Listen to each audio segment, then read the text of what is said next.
Well, welcome to the November Cabinet meeting for the London Borough of Hammersmith and Fulham. My name is Stephen Cowan. I'm the leader of the borough, and we're meeting on this dark and beginning to get cold night to go through a variety of things that affect our policy towards the borough. And so to begin, I will start by introducing the cabinet. But before I do that, can I remind any members of the public that by being here, you have agreed to be filmed and broadcast live on YouTube, and that will be a historical document. It will stay on YouTube. Secondly, the fire alarm goes, the exits are there. That's my chance of being a line attendant, which hopefully I've met that standard. So thank you. Can we begin then with the cabinet? I'll begin with my far left. Over to you, sir. Good evening. I'm Florian. I'm a cabinet member for Public Realm. Hello, I'm Councillor Bora Kwan. I'm the cabinet member for Adult Social Care and Health. Good evening. I'm Andrew Jones. I'm the cabinet member for the economy. Good evening. Councillor Francis Ume, cabinet member for housing and homelessness. Good evening, everyone. My name is Councillor Rowan Ree. I'm the cabinet member for finance and reform. Thank you very much. Good evening. I'm Councillor Alex Anderson. I'm the deputy leader and responsible for children and education. Good evening. I'm Wesley Harcourt. I'm cabinet member for climate change and ecology. Good evening. I'm Councillor Zararke. I'm cabinet member for enterprise and skills. Excellent. That's very good. We have any apologies? I don't think we do. Councillor Harvey for lateness. Yes, she texted me to say she was stuck for lateness, so she will be here very late, if at all, and sends her deepest apologies. Okay, great. In that case, we move next to declarations of interest. Are there any? That's noted. Minutes of a previous meeting. Any matters arising from that meeting? Are therefore the minutes agreed? I can see Councillor Johnny Alford looking at me because we've forgotten something. So can I first of all welcome Councillor Alford, a member of the opposition, and thank you once again for your diligent attendance on our cabinet meeting. I know you don't have to be here, although it's customary. Someone is, and you have been every single time, and it's much appreciated. And we also have here Ms. Sharon Lee, the Chief Executive. It would be wrong if she was a councillor, and Grant Degg, who would be the person who would point that out. And he's the monitoring officer. Okay, right. Sorry about that. Okay, well, that's the minutes agreed as well then. And if we therefore move to the first item, which is procurement strategy for housing repairs, and I hand over to you, Councillor Ume. Thank you very much, Leader. So, Cabinet, I'm pleased to introduce this decision report seeking your approval to approve the procurement of a new borough-wide responsive repairs contract for our housing service. The ambition is this is a procurement process that will begin, or the repairs contract, sorry, will begin in August 2027. And this strategy really marks a significant step in continuing the recovery and long-term improvement of our repair service. It builds on a lot of significant progress that's been made in stabilising delivery, improving first-time fix rates, and genuinely enhancing the service for all of our residents. The proposed contracts themselves will cover day-to-day repairs, voids, emergencies, and communal areas alongside specialist works, for instance, for damp and mould, windows, drainage, doors, and roofs.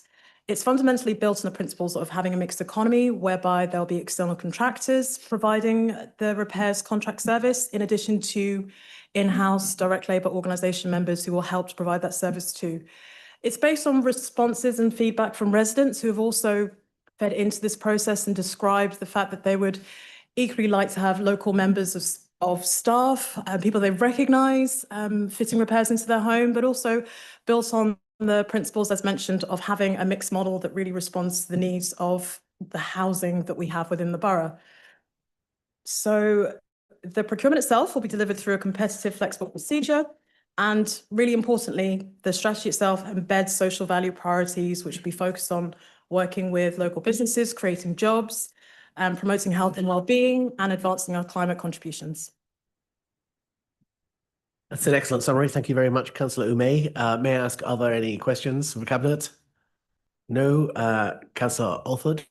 Now, I'm not sure if I can ask this question, so please stop me if I'm straying into the wrong ground. Can I just, before you do, in case you say anything, we can't talk about anything contractual and we can't talk anything that might be confidential to negotiations. Don't think that the question I'm asking is, but I will be quiet if it gets strayed into the wrong territory. I think it's fine. I'm absolutely fine with the procurement. What I am concerned about is we're not going to limit our options by only using a small amount of companies. Is that straying into dangerous territory? The monitoring officer is better qualified than me to answer that question. I think if we can come back to that question, I'll try to answer Absolutely fine. separately. If I can just make the point of why I'm asking the question, then it's clearer, is that what I'm concerned about is we have had in the past, which I think I can talk about because it's the past, we have overloaded certain companies beyond their capacity. Shall I put it that way? Yeah, all I can say is this, just in the broadest sense, firstly, for anybody watching, British procurement law is very clear cut about the legal rules that we must strictly follow in order to make sure we're carrying out a free and fair procurement process. And so that does limit the level of discussion, although if anyone wanted to look at the more confidential documents, as you know, we would very happily give you a briefing either prior to this meeting, which we would have done at any point, or indeed if you still want one post this meeting. And if you have any concerns, then please do raise it with us outside of that. But that's the confidential nature of the exempt report. So that's really for the public, because people watching it might wonder why we're not talking about this openly, but it's because of the law. The second point is there have been a lot of lessons learned about the repairs market. And to be fair, the nature of the UK economy and the building industry is very specific to the circumstances our country finds itself in this moment. In the post-pandemic, post-Ukraine war, post-Brexit world, there is a very big difference in the way that the repairs, maintenance and building industry operates. Materials are significantly more expensive coming in from Europe because of Brexit, and labour is a greater challenge, again, because of Brexit. All of that means there's been a considerable amount of thought giving into what we set out as our procurement process to make sure that our number one priority, which is that our residents get the best possible repair service, they're treated with respect, work is dealt with efficiently and at value to the resident. All of that is in the document. I don't think I'm breaking any laws in setting up that's quite reasonably what you'd have as a proposal. But I do appreciate your interest in this, and I would certainly arrange for officers to give you a briefing should you so wish. And just remind you that if there's any such items in the future coming up, if you want a briefing prior to the cabinet meeting, you're entitled to that, and I would definitely make sure that you have all your questions answered to your full satisfaction. Thank you, Councillor Cowan. I appreciate that, and I do get a lot of cooperation from some officers when I want to know things. It was just really relating to the past rather than the future, shall I say. Does that give you a... As always, I do appreciate your concern and your experience, and so I welcome your questioning. But is that okay that we leave that there? Do you have any other questions? Okay. Right. Well, thank you. Can I therefore ask the Cabinet, is that item agreed?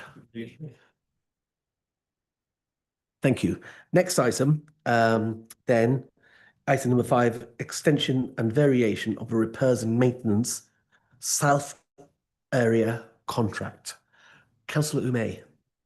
Thank you, Leader. So just following on from that report, so this report in essence seeks approval to extend the contract of the South Area Repairs and Maintenance contract for another 2 years through to August 2027, by which point there will be a wider framework in place, as just mentioned, for the repair service delivery.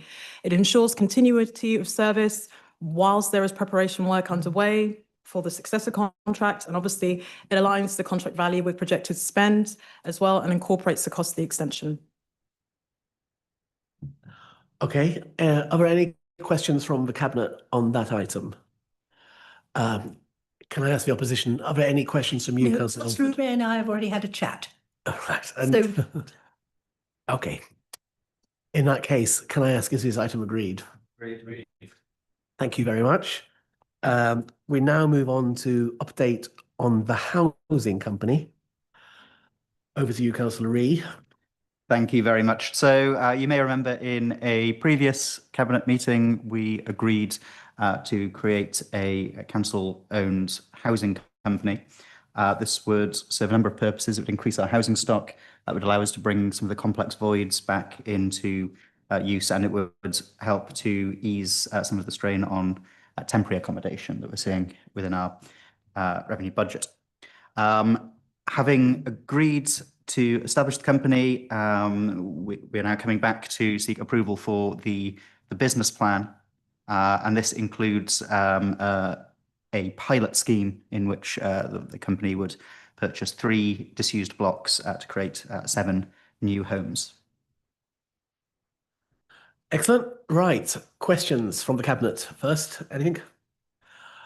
Questions from the opposition? No. Okay, well, what I would say to all the people involved with this, which Councillor Reid, Councillor May and Councillor Jones, is that this initiative is one of the many initiatives we're taking to try and tackle the housing crisis.